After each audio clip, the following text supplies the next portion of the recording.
My name's John Maiden. I'm a senior lecturer in religious studies at the Open University. So this is our fifth witness seminar, and our topic is the ministry of David Pytches and New Wine. The person and the ministry, as we know, very much have gone together. Just to reiterate what Christopher said about the timing of this seminar and David Pytches passing away before it, I do realise that for some of us it might be we might still be kind of coming to terms, I suppose, with his passing, or kind of personally saddened by it. So I just do want to recognise that, but hope that we can still have a discussion this afternoon about the significance both of David Pytches and of the ministry of New Wine. Next slide, please, Christopher. So just to remind you that this session is being recorded. And in fact, I think we're already being recorded. So if you would prefer not to be recorded, then probably best to leave the session now. And I would ask that when we get to the discussion time later on, that if you don't mind identifying yourself, you don't have to, but if you don't mind, that would be helpful as well, for knowing who is saying what.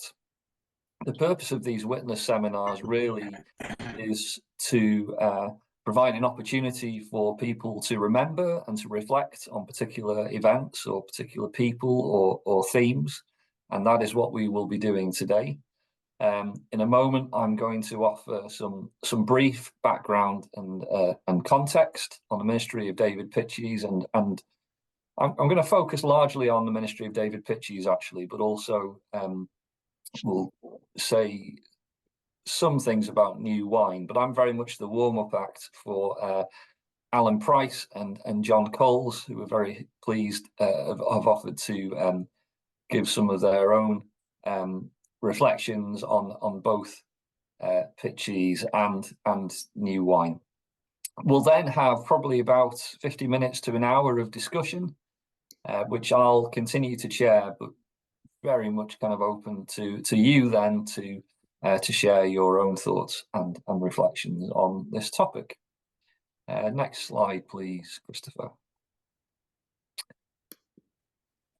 Okay.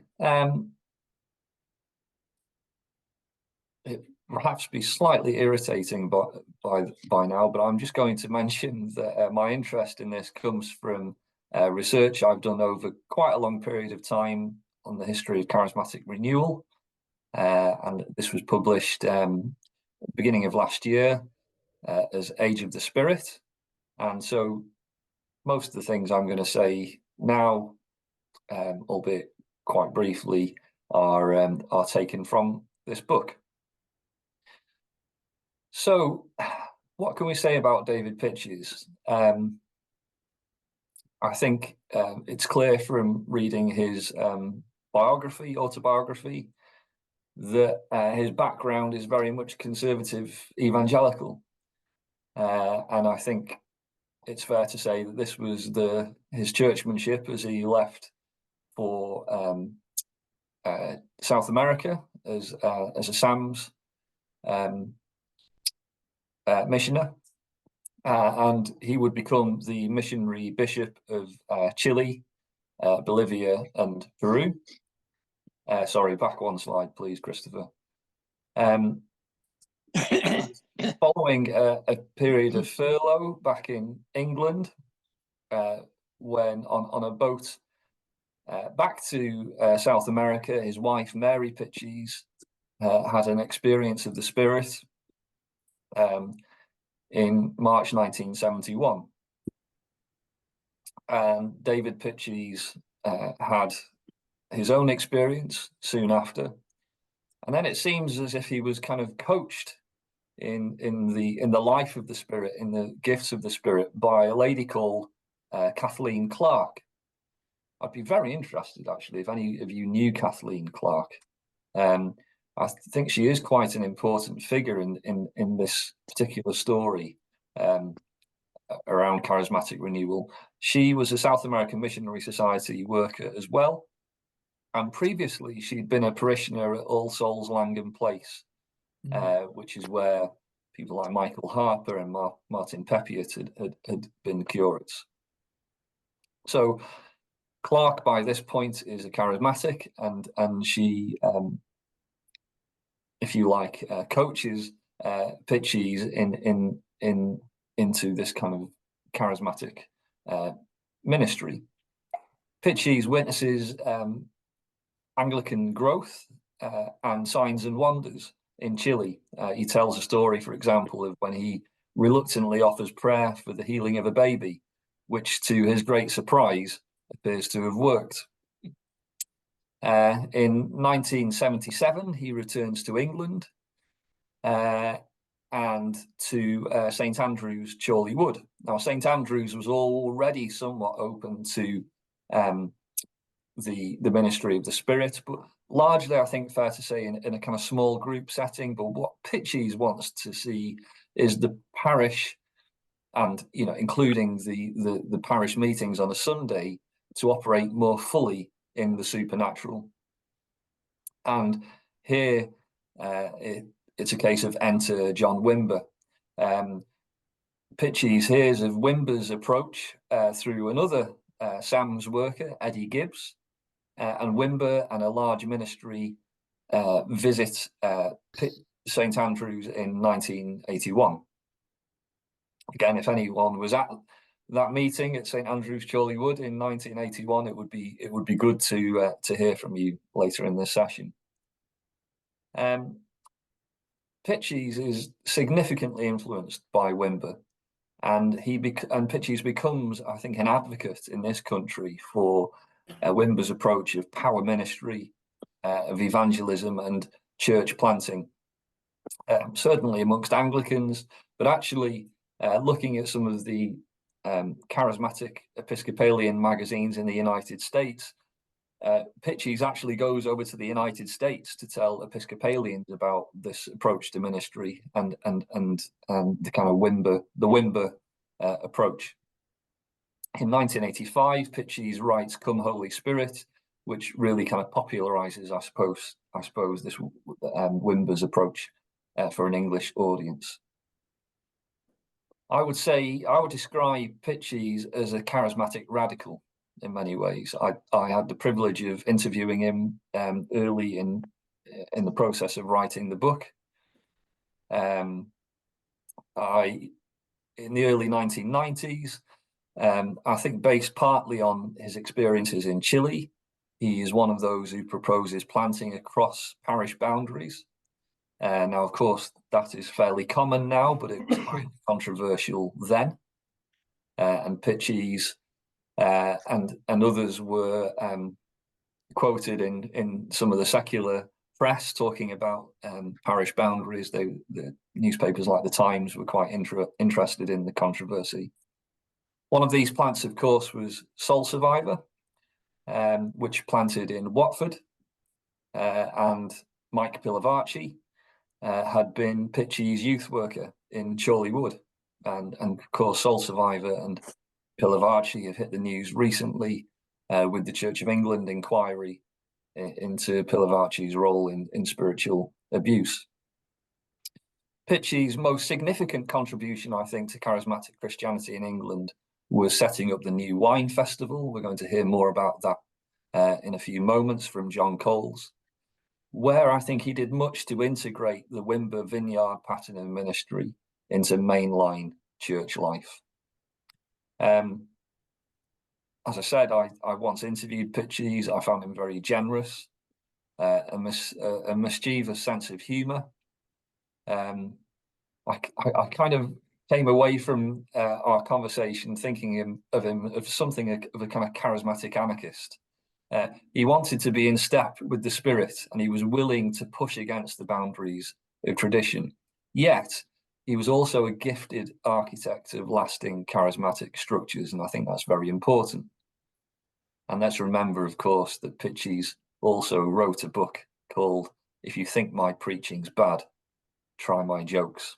He was known for his sense of humour, and I'm sure many of you encountered that sense of humour as well. So that goes as something of a background, I hope, for this conversation.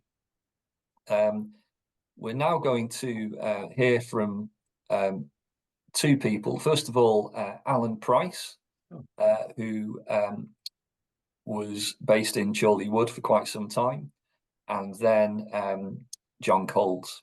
But first of all, I'm going to pass over to Alan. You're very welcome, and look forward to hearing from you. Thank you, John. Thank you. In some ways, I think John ought to come first, because my involvement with David and of course New Wine was particularly with children's ministry. I was on the staff of Christ Church Chorleywood, which is the neighbouring church, from 1983 to 1991. And the two churches were both charismatic. Christ Church, under the leadership of David Saville, was a bit more Anglican in approach. And as the two churches, there was a sort of healthy two-way traffic of people who skipped between one and the other because they wanted the different things the different churches offered. And as a member of, I was a children's and youth worker in the parish, and would often go to St Andrews because of those relationships were just so quite close. Although we had very quite different agendas in some ways. I suppose the key thing for me and my involvement was the Chorleywood Holiday Week. Now, Chorleywood Holiday Week had been begun with a previous incumbent of St Andrews, which is John Perry. And by the time I came on the scene, it had been going for something like 25 years, and had grown and grew under our ministry. We had about 1,200 children coming for the first week of the school holidays on the edge of Chorleywood. And when New Wine was beginning to be discussed, and I was invited to lead the children's ministry at this new event, really the thought was that basically we'd duplicate our program held on the Chorleywood Common and just do it again in Shepton Mallet, which was fine, except and we had all the resources and the materials to use, etc. But the two audiences were quite different.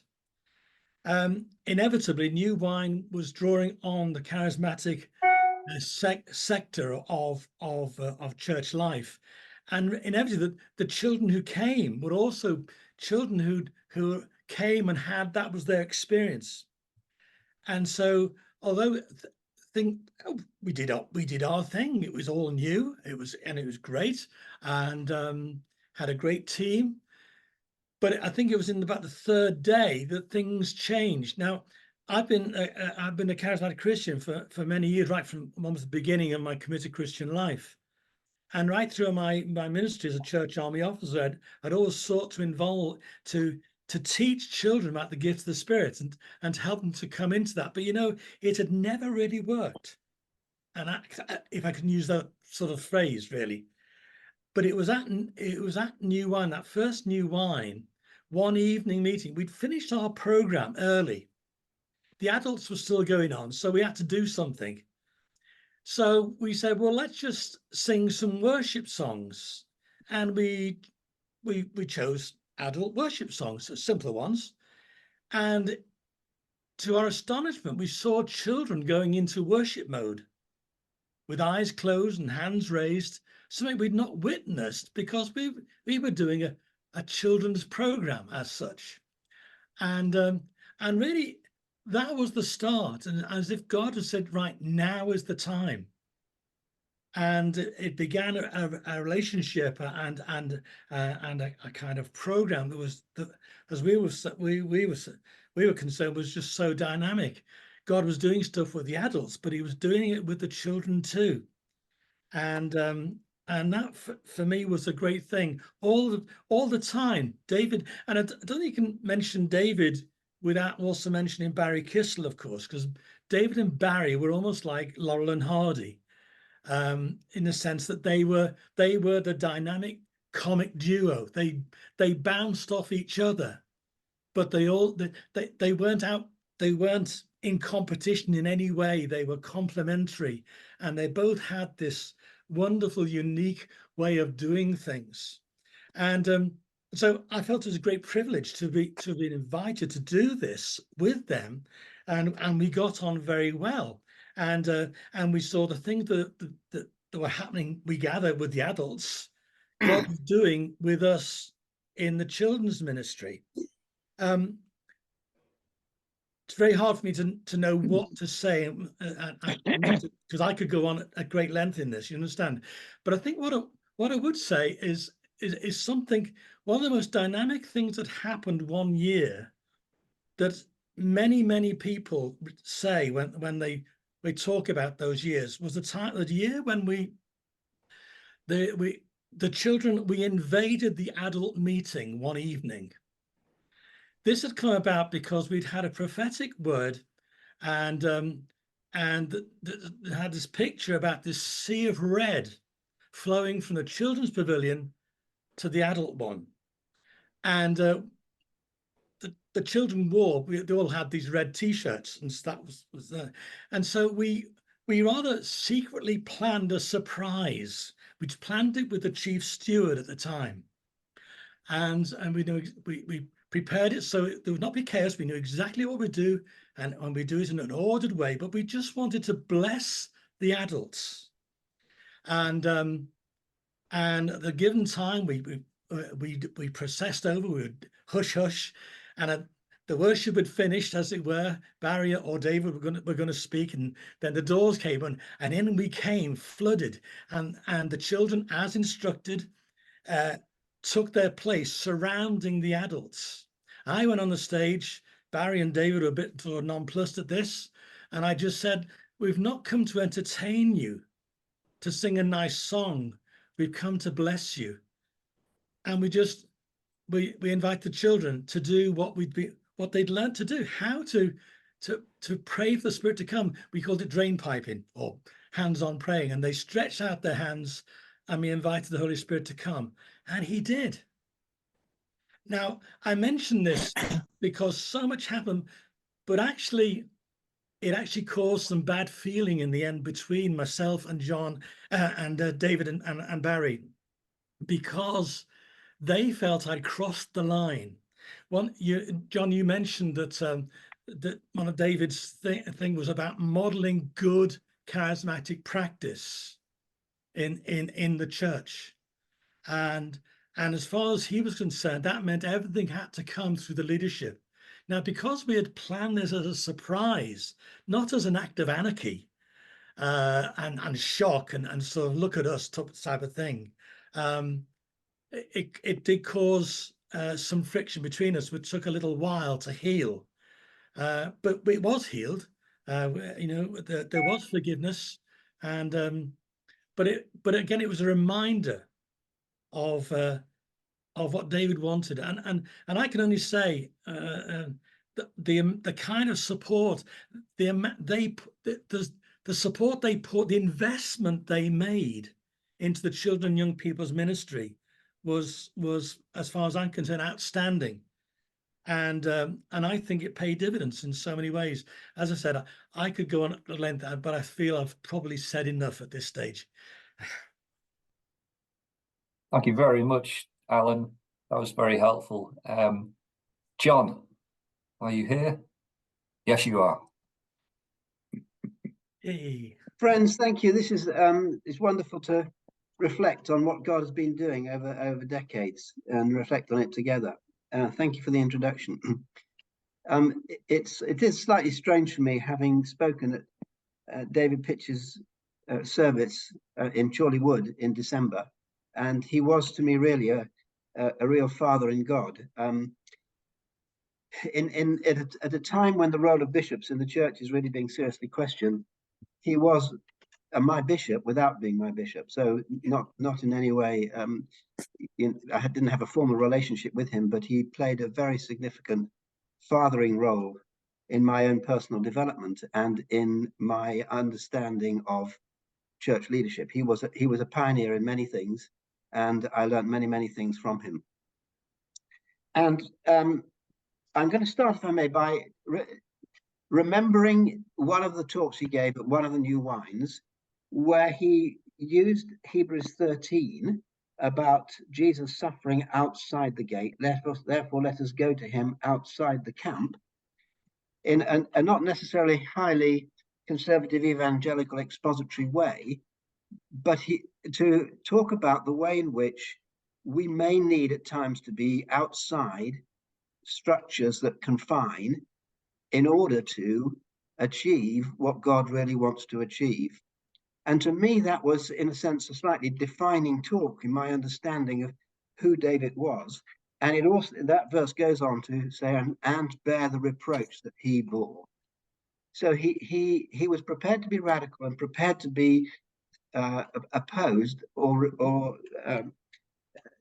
thought not so well of, because of what he thought was being achieved in doing that. Mm-hmm. So New Wine as a summer conference was not really what David thought that he would, or planned initially to start. Subsequent to his own experience of John Wimber's ministry, what that led him into, has already been referenced, and my understanding was that the Holy Spirit cannot be contained in the church building. Reference was made earlier to maybe the charismatic world until that point met in little groups within churches, and there was a movement towards him now creating new churches. You know, that came through the new church movement, but it was also now coming into the Anglican church. But basically, David was concerned that the Holy Spirit would still be kept within the walls of the church. And John Wimber's whole philosophy of ministry was the empowering of the Spirit is the empowering for mission, and the gifts of the Spirit are principally to be used on the streets rather than principally to be used in a church building. So that is also an important understanding as we look at his relationship with ARM. So subsequent to the first John Wimber public conferences in 1984 and 1985, and it was in 1984, I first connected with John Wimber in 83 actually, through his teaching tapes, with David Pytches similarly in 83. 84, I actually went out to California and then was present at the first meetings that they held together in Westminster.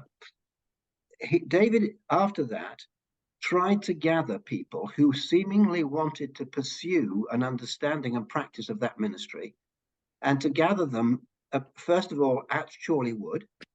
So he held leaders' days, and then he sought to gather them around the country in smaller groups, and he invited a number of us. And this was after the one in 85, people who'd been at both conferences. He invited a number of people to try to convene meetings around the country to further encourage each other in this ministry. And I quickly discovered that I did not have the magnetic power of attraction or anointing that David has, as the group that in North London did not assemble me in the way they had assembled around David. He then sought to hold a conference with ARM, a residential conference for leaders. We did twice in Swanwick, and he decided not to continue with that because really he was more outside the camp than ARM on the one hand. He wanted it to be more than just Anglicans, although he understood his main impact would probably be in Anglican circles. But secondly, because he really wanted to include all the church people throughout the ages in an experience and encounter with the Spirit, and then serving Christ in the power of the Spirit. And you can't get families at Swanwick, and it was within the context of that, going outside the Anglican Church and wanting it to be all and impact whole churches, that in conversation, I think, with John Wimber, the idea of having a summer conference, festival, camp came up. And of course, there were similar things happening in the free church movements at the time, the Bible weeks, a couple of big ones around the country.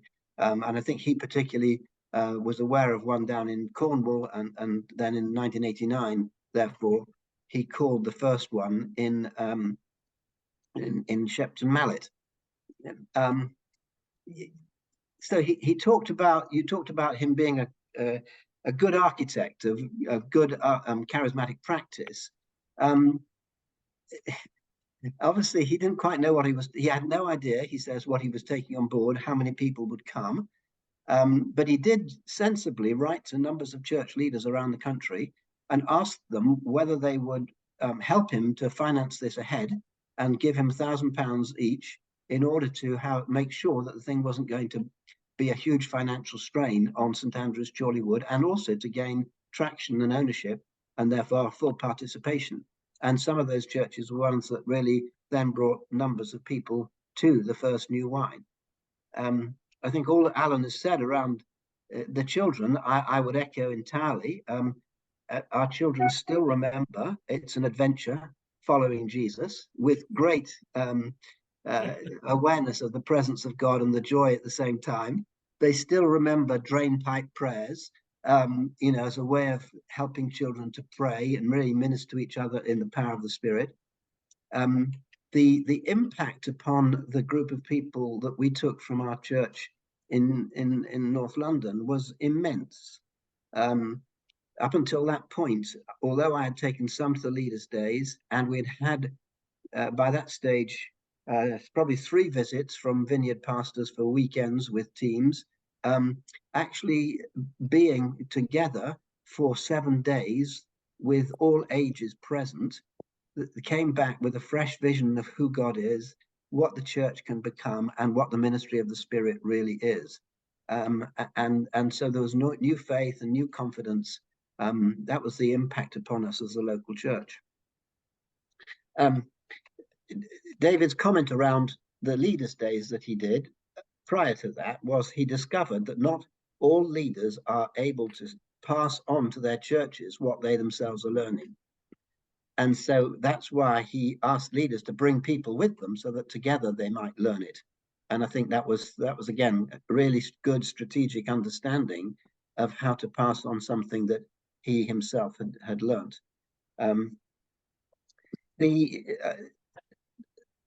Did he have an understanding that it would continue forever? He hadn't booked Shepton Mallet Showground for the following year. He'd only booked it for 1 year. And I think he finished by asking everybody, shall we do this again? And when everybody cheered, yes, then he went and had the discussion with the showground management to see. And it was very much like that for the first few years, until it had grown so much that actually he realized this was a fairly unstoppable thing. Whether it was his poor memory or whether actually he'd always held it in his heart but never expressed it publicly, when I asked him, probably now about 10 years ago, whether he had any understanding of how far this would go and grow, he said yes, he thought it would grow into something that would last for a long time. Having said that, he also has said to me in the last 5 years, probably 5 years ago when he first said it, he said, John, don't feel you have to carry on this forever. If God is no longer using this, but there's other things, then let's do those things. So he didn't feel a need to start something which would never finish. And of course, that is the art of much good church leadership, isn't it? Knowing when to stop something. It's easy to start things, but knowing the right time to stop things is very much harder, I think.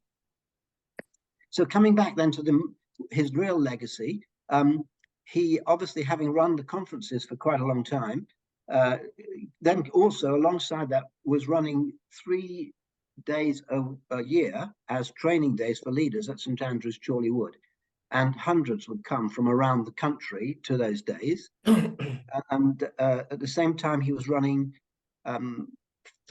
led by a retired Anglican clergyman, Teddy Saunders, he was running weeks of immersion in 10 days actually of immersion, and they were called Hensel courses because that was the name of the house where Teddy and Margaret lived.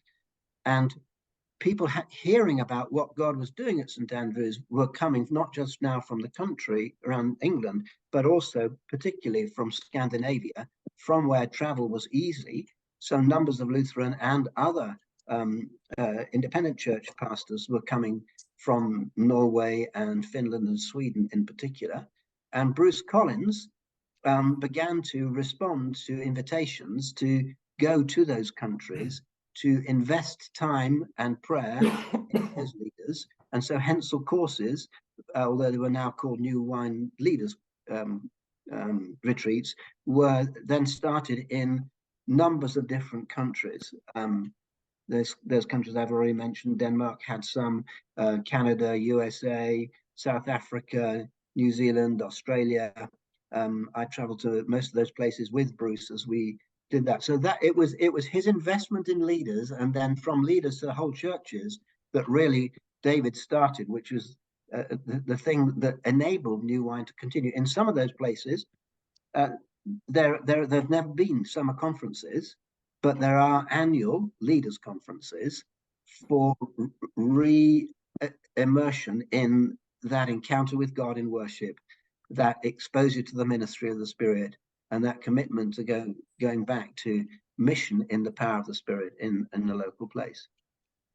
So I've trailed a few things across there. I could, as everybody probably thinks, I was about to go on for a much longer time, but I'll stop there and let John take over again.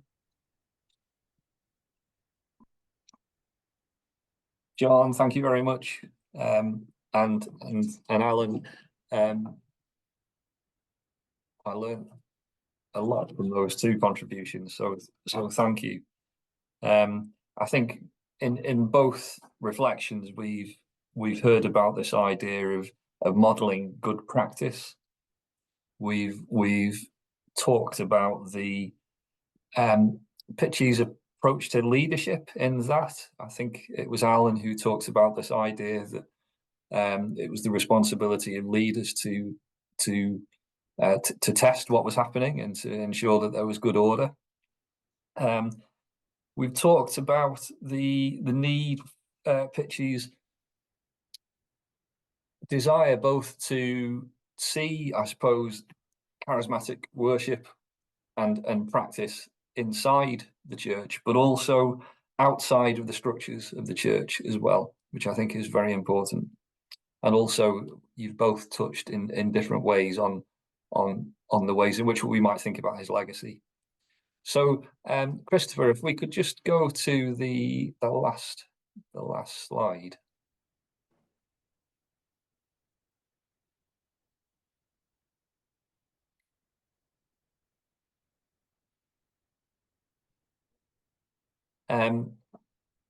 Now, I think I've not done these slides actually as well as I could have, because the emphasis here probably is on Pytches, and I do want us to have plenty of time to discuss New Wine on its own terms as well. But things that we might discuss, I would be fascinated to know actually if anyone was able to reflect on the ways in which Pytches' experiences in Chile had a lasting influence on his ministry. It would be good to talk about his theology, his practice, and his approach to leadership, and the influence of Wimber. But were there other influences as well? We probably know a fair bit about the influence of Wimber on Pytches, but what were the other influences? And then the origins and the development of New Wine, and I think the legacy of New Wine and Pytches' role in that. So I'm going to just open the discussion up now. Who would like to go first? Would anyone like to try to address this question of Chile and the influence of Chile on Pytches' ministry? It's quite a specific question, but it's one I'm fascinated in. So I'll make a couple of comments if I may, if nobody else is going to jump in. The one you've already referenced, church planting, that is without a doubt something he saw happening there. I think that he saw faith and passion within the Pentecostal church, but also that they gave birth to new churches almost naturally as a result. And subsequently, John Wimber gave him a book, which he then gave a number of us in New Wine, on natural church development, which basically it's a healthy organism created by God bears the seeds of itself for the future. And so a healthy church naturally ought to be overflowing, which means that a healthy church ought to be able to plant a church. And the Pentecostal church understood that, unbound by parish boundaries. And so when he came to England, he was actually really quite frustrated by the parochialism of the Church of England. And although it was, it wasn't his first thought, it was for him a very natural thing in the end that he planted Soul Survivor in Watford, because it was the overflow of the life. People from there were coming to church, more people were getting converted. So why keep them traveling the distance from Watford to Chorley Wood? Plant the church in Chorley Wood. And he, of course, got permission to do that because it was for as an experiment with young people. Had it been deemed to be with adults only, or primarily for adults, he would probably never have got permission to do it. But my guess is he would have done it anyway, because he couldn't have stopped the overflow. So that was one thing he brought back from there, definitely. That was where he saw signs and wonders happening as well, first. So, the example that you gave, he would tell everywhere, but he also told other stories about that because he saw God at work. So he understood the power and the persuasive power within evangelism of people being healed, and therefore wanted to see that happening in England as well. Thank you, John. And you may be able to answer this as well. Were there later on in Pytches' ministry, would he continue to refer back to Chile and from particular stories from his time there? Well, he would, if he was going somewhere new and telling about why he was who he was, as it were, he would always reference that. Yeah. And he wasn't afraid of saying that he'd got things wrong at times. So he had a lovely phrase about how he said when he went to see the bishop, having had his own experience of the Holy Spirit, when he went to see the bishop back in Chile, who was going to really talk to in a fairly aggressive way, he realized the Holy Spirit was telling him he had to go and apologize. So he says, never in my life before was I altogether right, but also altogether wrong. So what he felt he had to say was right, but the attitude of his heart, which was a sort of attitude of I know better than you, Bishop, was altogether wrong. And there was a humility about him like that. He didn't feel that he had to come across as a saint that he hadn't always been or never was. Thank you. Sorry, another story from Chile came back to me just for a moment. It's gone again now. It might come back. Oh yes. So in Chile as well, what he was instrumental in was the appointing of the first Chilean bishop in the Anglican Church. So until that point, I think throughout South America, Sams was only appointing missionaries from England as bishops, and he was instrumental in the first Chilean, and that was a real point of contention with Sams. But what it reflected in David was a desire to see basically incarnational mission resulting in incarnational leadership of the people from that culture rather than people from another culture. And empowering people, I suppose you could say, was his goal. And that's what he was always longing to do as he's working with leaders, really truly seeing them empowered and fulfill their potential rather than being under the grip of an external a structure that controlled them. Thank you, John. That's really helpful. And before we leave Chile, I did mention that Sam's worker, Kathleen Clark, before. Has anyone come across Kathleen Clark? It's fine if not. But she is someone who I would like to know more about. Sounds like we all need to know more about her. Yes. Yeah. Okay. Right. Well, in which case, let's move on to Pytches' theology and his ideas about ministry and the practice of the gifts and of leadership, and both in Chorley Wood, but also in as they were to emerge in New Wine. Who would like to go first?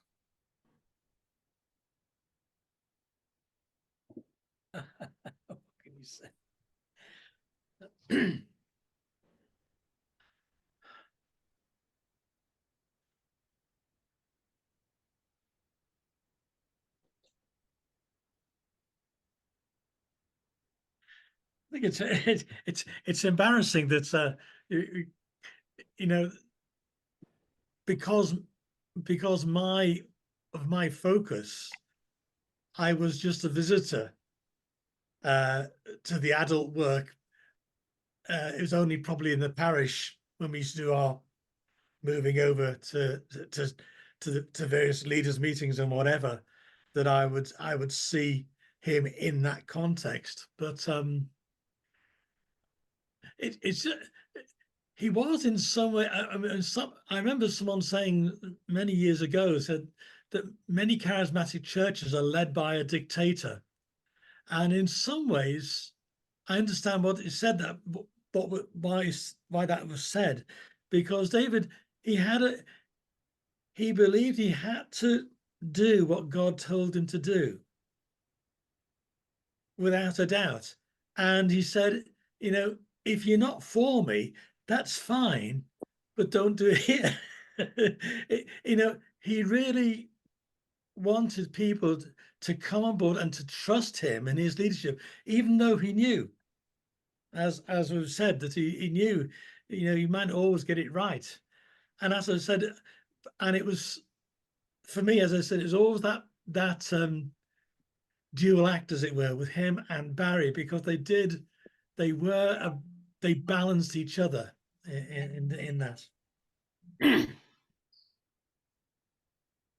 Thank you, Alan. Would anyone else like to come in on that, and particularly his approach to leadership, perhaps?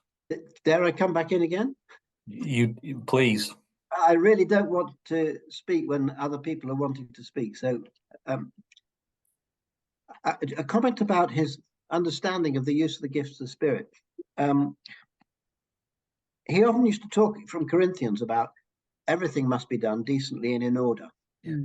And the contrast in the two parts of that phrase, that the Anglican Church is definitely for everything being done decently and in order, whereas the Pentecostals saying everything must be done. And his little line was, better to have the order of the nursery than the order of the grave. Yeah. So he would sometimes not premeditate exactly, well, he didn't premeditate really what was going to happen in many meetings. He would respond to what he saw happening. Yeah. But he would allow quite a lot to happen and then begin to respond. So, although there'd be prayer times before all meetings at which people sought to have words of knowledge or prophetic words, which might be then given out later, and that was a practice at all the services at St. Andrew's as well as at New Wine, yet he was always open for something to happen within a meeting, which he had not premeditated and he might need to respond to. Which meant that later on, when, at Central Hall, Westminster, when, there were large cries of pain, of whether, was that emotional pain or was it demonic manifestation? And, it's not always immediately clear which it is. He, as John Wimber, he was prepared to allow it to happen without feeling he had to stop it. Similarly, in the Toronto time, he was like that. Although probably he would have taken the line that some then began to take, which was different from what John Arnott took. John Arnott would say, "Well, look at all it. Listen to all this clucking of the hens and all this roaring of the lions, and try to use scripture to say it was legitimately and it was of the Spirit of God." And he probably, as others did, would have said, if that is too distractive, you've got to take them out of the meeting, and if it continues in a side room, then it probably is of God. But actually, in 99% of the cases, if you remove them from the main meeting, they stop doing it. So I'm just saying there was a flexibility in him, but he'd preferred something to happen than nothing to happen, and then he'd try to interpret what was happening. I remember him saying, when with some of those strange manifestations, he was saying, this is not necessarily God, but it's people responding to what God is doing. Yeah. And there's quite a difference between those two understandings of some of those phenomena. And my guess is that Chile may have influenced them a bit in this as well, in that they are much more outwardly expressive, passionate people than we are by and large in England. So he was more used to people expressing emotion publicly than by and large Anglicans are. Certainly people at 8 o'clock communion services. May I say something about that as a participant of some of those gatherings? Please. Yeah, so my experience, you've just mentioned about the fact that he allowed things to expand as he felt God lead him, but having gone New Wine many years, and also local ministry in the High Wycombe area, he also, with other leadership, knew how to control it. And by that, I mean, he never let it get out of hand. And perhaps there's the danger that as you talk, it may sound as if he allowed anything to happen, and he didn't. You know, I mean, John will know at New Wine and everywhere, there was always an awareness within the leadership that they've got these thousands of people in front of them and they wanted to allow the expression of the Spirit, but they had to also be aware that they could not let it get out of hand, which sometimes, you know, it could have done. Would you agree with that, John, in the way that there are always people that are emotionally connected, but it is not necessarily of God, but that, you know, they're emotional and they let their emotions go a bit wild. I loved what you said about if you took those people out of the room, if they were roaring, screaming or whatever it was, they generally would stop because their emotion was no need to be expressed. So, you know, I just wanted to say that I think it's important to say within the charismatic movement that, yes, God moved, but the leaders knew how to keep it under control so it didn't end up as bad publicity or dangerous, one could say. You know, so yes, that was. Thank you, Sandra. And I'm going to put John Finney and Graham Dow on the spot, and I'm just going to, because I wonder how both David Pytches, both in the, I suppose, the kind of contested issue of planting across church boundaries, but also in the emergence of these new organisations like New Wine, how Pytches was viewed by bishops. Graham, off you go. The answer is that I don't know how he was viewed. I myself am very supportive for that kind of thing.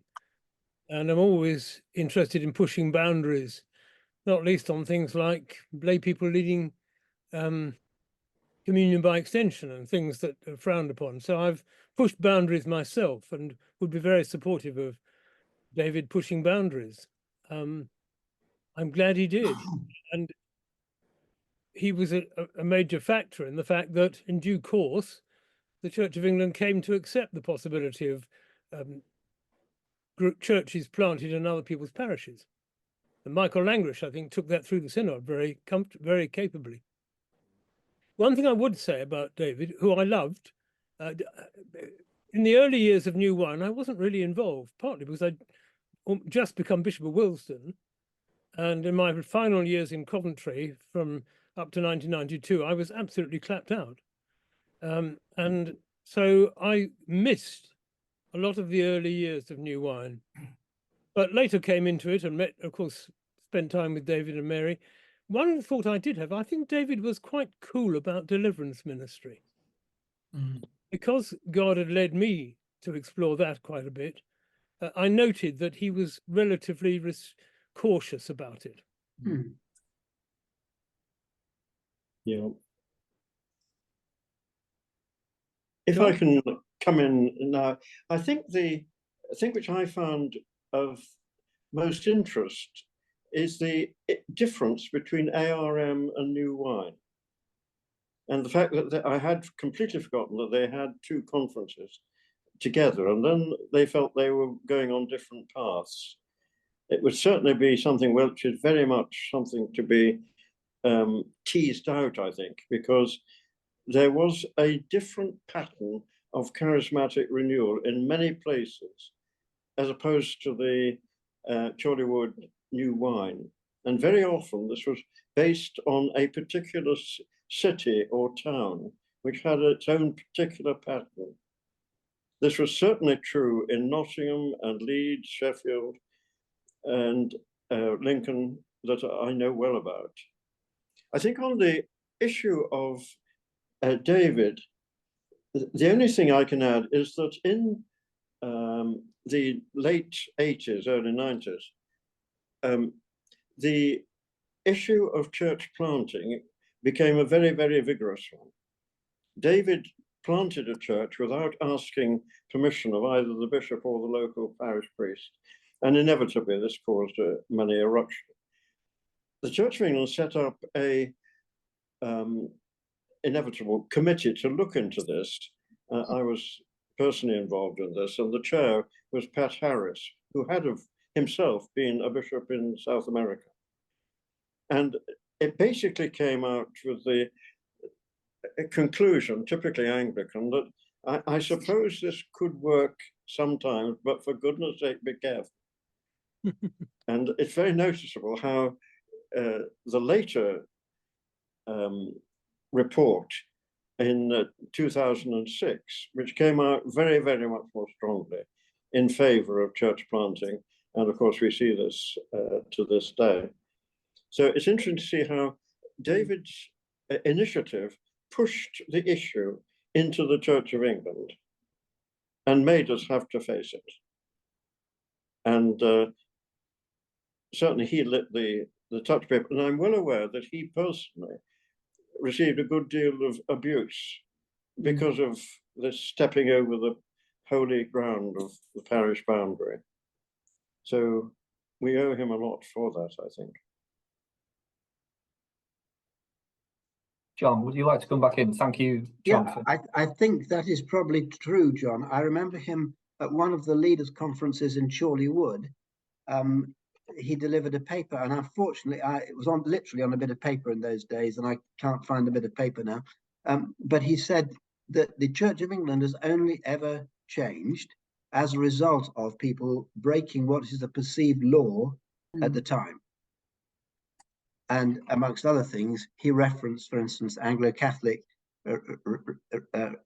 renewal with the elevation of the host and things like that, which are just against the rubric of the prayer book, but which became common practice over time, and things like that. So I think for the sake of mission, he would say that breaking the law in terms of parish, going across the parish boundary, is far more significant than that people ought to do that for the sake of evangelism. But I think that was part of his attitude. If this is the way the Church of England has survived or developed, or whatever language you use, or been changed, then actually we've got to recognize that the establishment very often resists a move of the Spirit rather than gets on board in an early stage. And only subsequently is it recognized as bringing some aspect of God's wonderful, four-orbed, mysterious truth back into common understanding.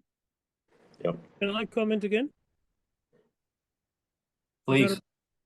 Very few people seem to understand that law does not innovate. It catches up afterwards. Okay. And therefore, led by the Spirit, you can be very much with the direction God is going in, but breaking the law. But you have to be wise about when you do it and in the way you do it.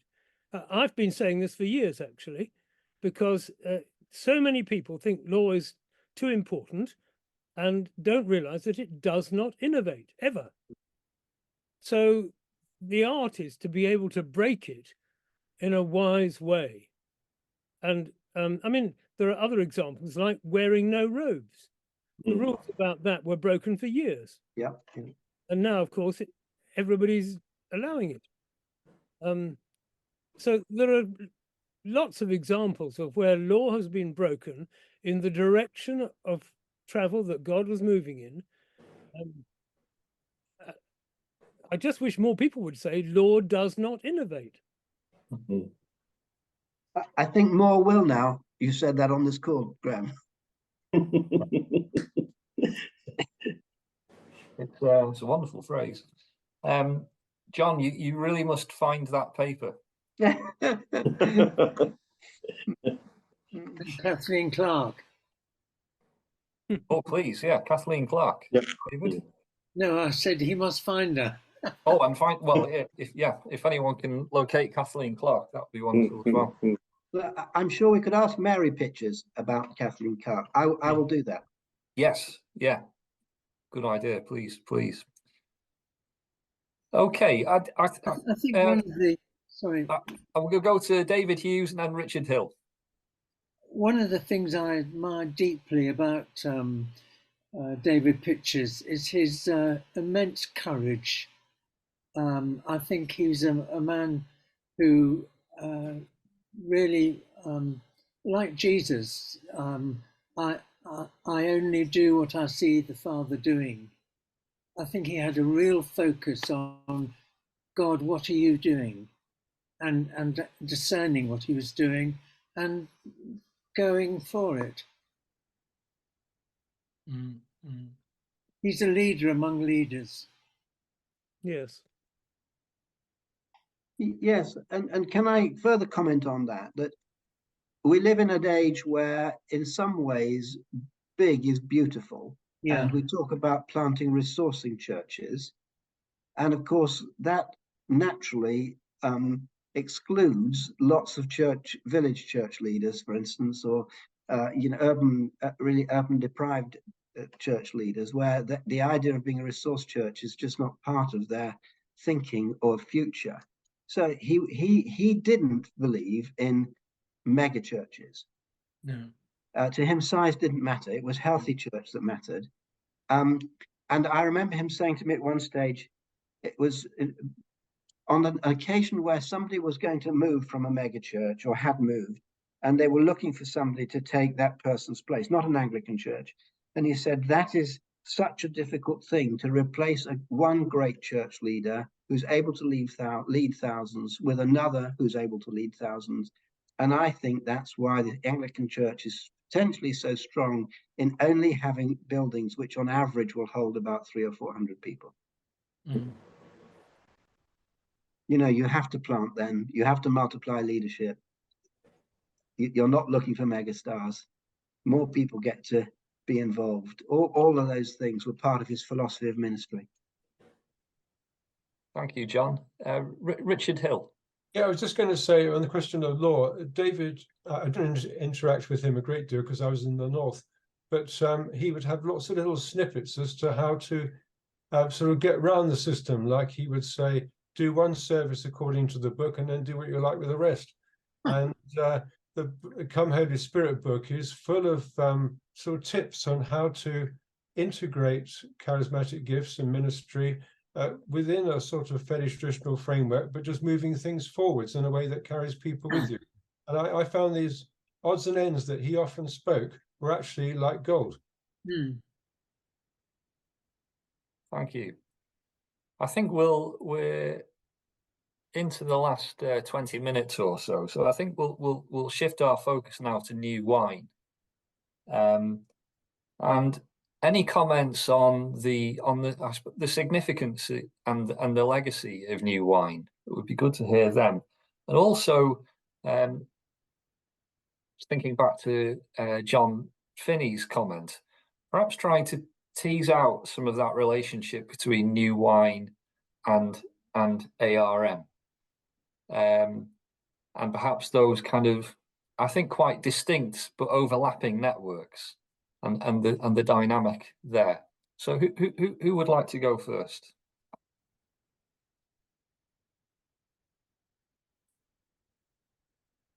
David.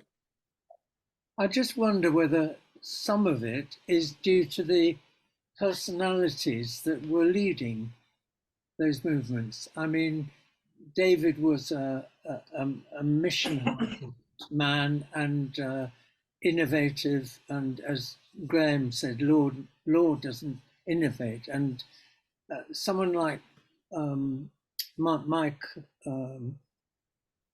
Michael. Bitten. Yeah, he's sort of a quieter, very creative. He's something of a poet, isn't he? But and almost more Anglican than David probably ever was. So I think there is something about who's leading this group that has an influence on the movement, but maybe how easily they can work together. Mm. And Yeah, it's not I a think bad thing actually to have differences. that's a very interesting point, David. Thank you. And I suppose geographically as well, it does seem that ARM has been more of a northern organisation, whereas New Wine has tended to be more focused on the south. Would that and the Midlands? Would that be fair? Not But, Graham Dow. entirely. Well, when I was Bishop of Wilston, my strongest charismatic church was an Anglo-Catholic one at St. Joseph the Worker. Dennis Bradshaw, who led it, had been touched in the spirit at Hounslow, and he had a wonderful band, and my third confirmation was there, and it lasted 3¼ hours, with prophetic words for all the candidates and testimonies and all kinds of things. But at an ARM conference in the 1990s, I was able to take a number of people from Wilston to that conference, including Dennis Bradshaw, and they could contribute in a way that wouldn't have worked at a Wimber event. Yeah. So, and I remember it quite well, really. It was Michael Mitten organised it, but that just enabled the different tramline, if you like, to be very effective for some people. Yeah. And it certainly kept St. Joseph the Worker going really well. As I say, it was my most alive charismatic church from the moment I arrived, probably until the moment I left.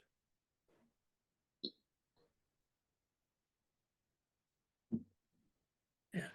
And of course, I was employed by ARM when I was first but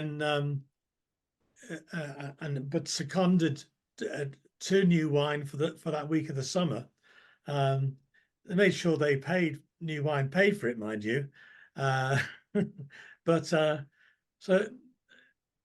it wasn't as if there was I don't think it was a division. It was just an identifying two different strands, and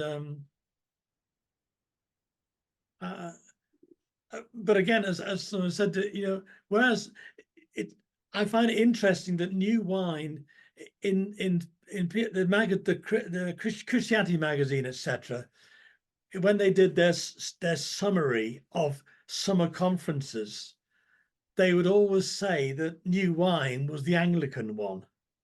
And yet I would say, well, it was in one sense, but actually it was much wider than that, always was. And certainly the people who came to New Wine were not by any means all Anglicans. And but having said that, when we had communion service and that was introduced, it was largely an Anglican liturgy in that sense, as far as I know, because we often weren't there in the early days of communion. We weren't there because we were still doing our things separately. But yeah, I'm finding it interesting.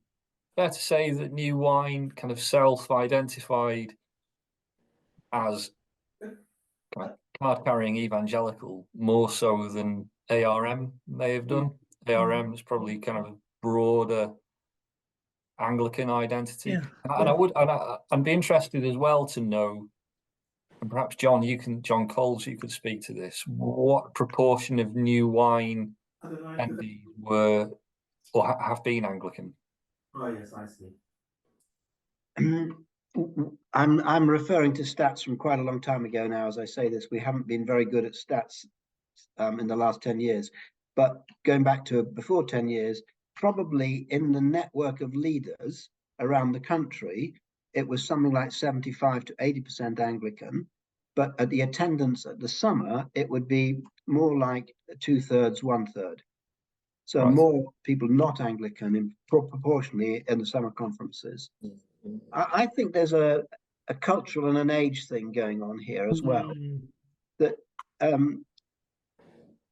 those that David invited to work as a team, when he handed over, first of all alongside, and then when he handed over to us, were I was going to say decades, that's a slight exaggeration, but numbers of years younger than him, and mainly had been raised on with modern light folk rock music as our principal musical influence. So I was a first generation Beatles fan. People 10 years older than me basically did not relate to that style of vineyard worship that I did as easily. And I think that's part of what's gone on here. So what is your musical heart language for worship that you gather around? And ARM, I think, is a much broader style in worship than New Wine has become. And if it's not just culture of music, but it's also personality. So David Pytches, I remember saying to me, again, 10 or 15 years ago, said, John, if New Wine isn't able to be more reflective as well, we will find people stopping coming to our events. So we sought actually in the summer conferences to provide venues after that conversation, which there was much more reflective time than there had been prior to that. Or spaces, I should say, as well as time, if not the main event, yet at places around the site. And his comment was that he thinks that's happened in some of the places around the world as well. Yeah. And at the same time, other places have been better able to provide for more reflective characters than New Wine had. As put in common parlance, as a woman said to me one summer, this is fantastic, John, but do you have to love rock music to be a charismatic? Yes. And of course you don't. Can I comment again? My wife Molly always said New Wine is for extroverts. Yes. She, being an introvert, has always wanted something a bit quieter. Yeah. And she would have been some people who would have not continued to go because of the style. Yeah. Something else I'd just like to say, and that is, I only started going to New Wine really when I became Bishop of Carlisle in the 2000s. And I do remember either the first or second year, they were still doing Bible readings, and I regret the passing of those. Yeah. But there was Bible readings given by Terry Virgo from New Frontiers. And they were exactly like the teaching I had heard in the 1960s and 70s, except that he believed in the gift of the Spirit. But in every other way, it came over rather like John Stott or, the people who expounded in my university days. And I was sort of flabbergasted that I was glad in a way that he could be included there, because basically so much of him was the same as the pattern he'd grown up in, and it could be accommodated. New Frontiers has moved on and actually moved back, I think, a bit in a conservative direction. But that's another subject. Yeah. There was one year when there was I think it was a French community based music team came, who had a very different style of worship.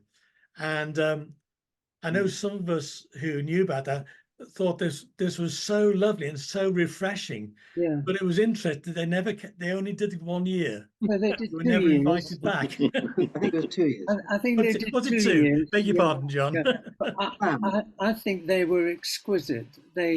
You felt really they had come from the presence of God and had a sort of framework for that worship, and it was so almost unique each time they ministered. It's fantastic. Mm. The other thing I'd love to say, really, about the legacy of New Wine or David Pytches is that I think many of us took our children to New Wine, and they were really shaped, and they were encouraged hugely by seeing how many people were Christians, you know, and almost the encouragement of a crowd, whereas often we were in churches where it was just a few. And I think our family would sort of say that many people have been thrust forward into ministry and in exciting church planting. You know, so I think there's a huge sense of gratitude to David and John and many others who were pioneers years ago.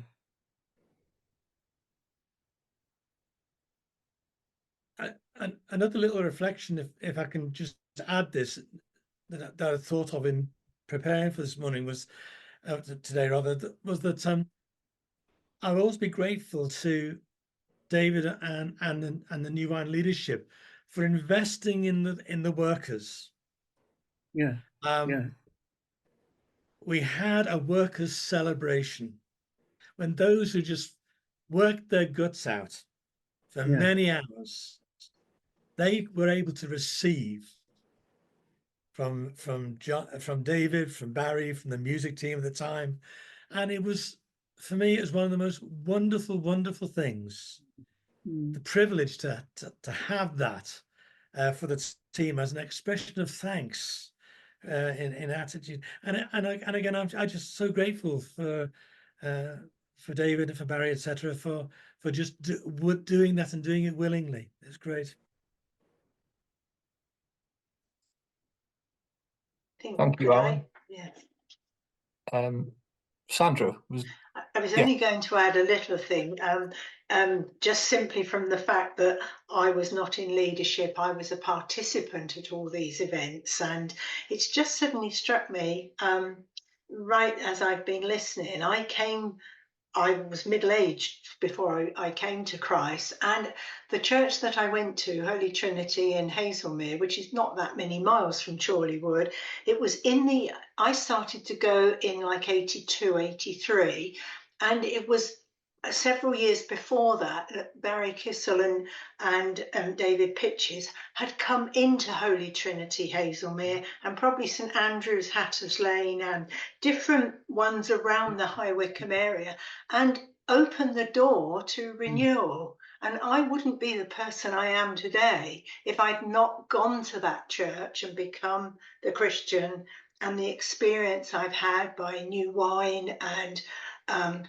various ministries that went on. And it's just struck me that although I'm not in leadership and it's only a small thing, that David Pytches and people like him were instigators in thousands and thousands of people whose lives were changed because of what they did. So they started a ministry, and we became people that were part of that, not from the platform, but from the seats in front. And my husband and I ended up in Uganda because of that. So I'm going to blame him for that. So, you know, I think it's important from that lay point of view, where many of you I recognise are from leadership and the hierarchy of those things, from the perspective of the ordinary person. You know, we do give thanks, as I think it was Alan said, you know, because of so many people like that, like David and John Wimber. And I can remember, I know we're not talking about John Wimber, but somebody said that David Pytches perhaps was a little bit reticent about deliverance ministry. And I went to Acts 86 on Holy Trinity. We went as a part of the prayer team.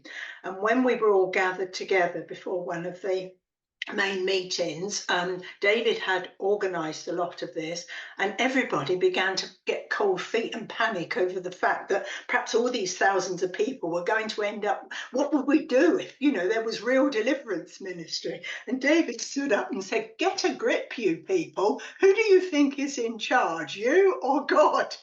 And it was like, you know, everyone was suddenly very nervous because we weren't experienced in deliverance ministry.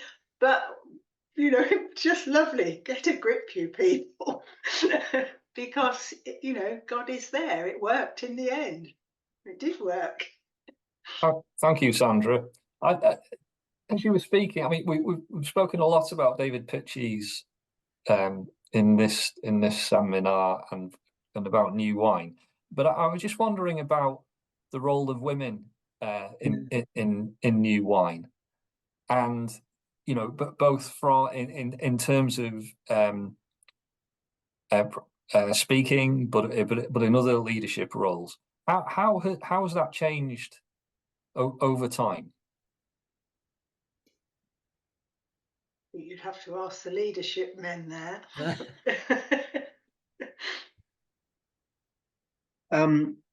So visibly on the platform, it's changed significantly, obviously. So when in the first New Wines, there might have been one woman giving one of the evening talks. I don't know that Mary did in the first years, but she then certainly became a main platform speaker because she obviously had a good teaching ministry, which she exercised in seminars at New Wine.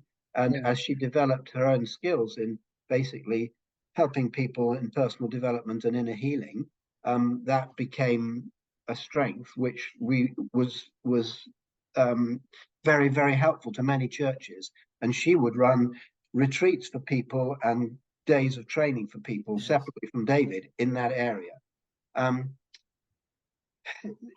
When I was leading, I had myself by this stage changed my own view on the ordination of women, although in 1992 I wasn't one of those championing it. I had certainly changed, and that was partly because of my wife reading all that she was reading on this subject and telling me that I needed to do my theology, and also seeing around the country some very, very able ordained women. But then by the end of the 90s, we were really trying to platform women in teaching and leadership. We, following David and Mary's visibility towards the end of their time in leading New Wine, we then, Anne and I, were visible together as a couple. And then, rightly or wrongly, when we were running 3 different events around the country for the north, the southeast, and the southwest, the people took on that model. The leaders of each region took on that model, and alongside the men were the wives, which may have been for at least one, perhaps a step that they weren't quite ready for.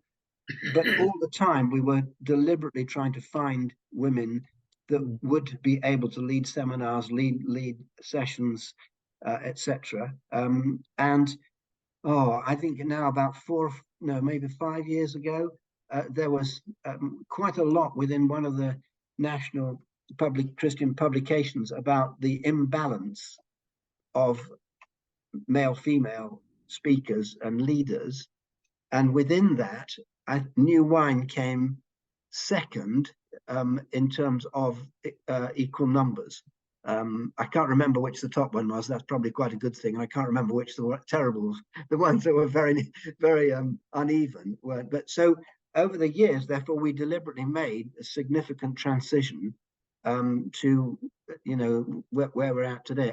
If you to look at this next summer speakers and leaders, I have no idea what it would look like. But you know, 5 years ago, when that survey was done, it was a much more even par than it would have been previously.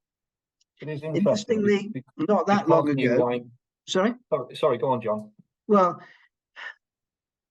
if you look at leaders of larger churches, there still aren't, in the Anglican Church, there are still not many women leaders of larger churches. The 2 probably most notable ones are Holy Trinity Leicester, where Elaine Sutherland is, and then in Leeds, and oh dear, her name has come. George's Leeds. Yes, the name of the leader is I've just forgotten for a moment. Lizzie Wolfe. Lizzie Wolfe, exactly. That's right. Thank you. But and some people say they won't really be recognised as full affirmation of women in leadership until we begin to see more larger churches being led by women. I'm not sure that's the case. We certainly have a number of women bishops who are associate with New Wine, one of whom is main speaker, Ruth Bushjager, at the leaders conference next week, and the other of whom is actually now the chair of the trustees, Jill Duff. So certainly changed dramatically from the early days, but so is the whole Church of England scene on women in leadership. And if we hadn't, then we would have been tarred with a very conservative brush, I think.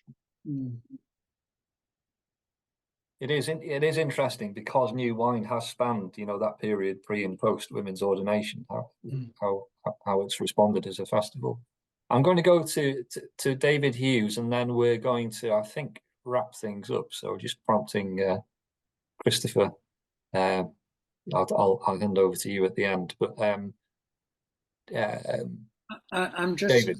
really glad that we've highlighted the ministry of women. And I think actually David probably wouldn't have been the leader that he was without Mary. Yes.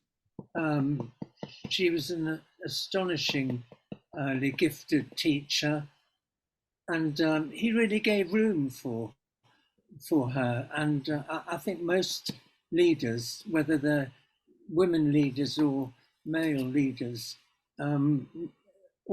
almost enormously value a spouse who gives terrific sort of resource and input, comfort in times of anguish, and encouragement in times that are good. So I'm really glad. I spent 6 years in Liverpool with St. Mellitus, and Jill Duff was our leader there, and I frequently referred to her as a Deborah figure. Amazingly gifted communicator and strategist.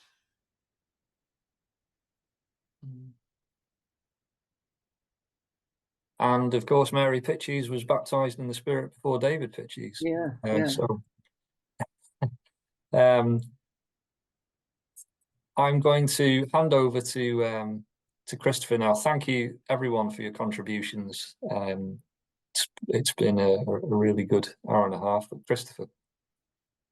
Yeah, well, thank you to you, John. And I suppose the only comment I would make really is just that I found myself just deeply stirred at various points to hear people talking in terms of, the task and the privilege of seeking to take these renewal movements forward. And it just is extremely kind of all of those of you who have taken time to share in this way. We've got one more of this series of these witness seminars, same day and time, but on the 21st of March, looking at Alpha and the impact of HTB, Holy Trinity, Brompton. So that's the final one of this kind of series. And then we plan to return in the autumn with some more thematic based conversations. Also, though, just to flag for anyone who's interested, from the 23rd of April on Tuesday lunchtimes, we're going to run a series of weekly Pentecost conversations, we're calling them, with a number of theologians and authors. So beginning with Lucy Pepiat, the New Testament scholar who runs Westminster Theological Centre, and then other speakers, including Helen Collins from Trinity College, Bristol, who's written a major theological book on charismatic Christianity and the theology of gifts. Also, a Catholic priest called Matt Anscombe, it happened to be on my desk at the moment, who's written a book called Don't Forget the Holy Spirit, which I feel needs an Anglican edition as well. So some really interesting speakers lined up in that. So if that's of interest, please do keep in touch with the Life and Ministry of Resource. And indeed, of course, if you are interested and haven't yet taken one of the questionnaires for this Charismatic History Project, an opportunity to put down on paper some of your own recollections, please do see the relevant page on our website or get back in touch with the Resource Office, and we'd love to continue to distill your reflections. But yes, thank you ever so much for being part of this, and hope to see many of you back again in March. Thanks a lot, and God bless. Bye. Thank you, everybody. Bye, everyone. Bye.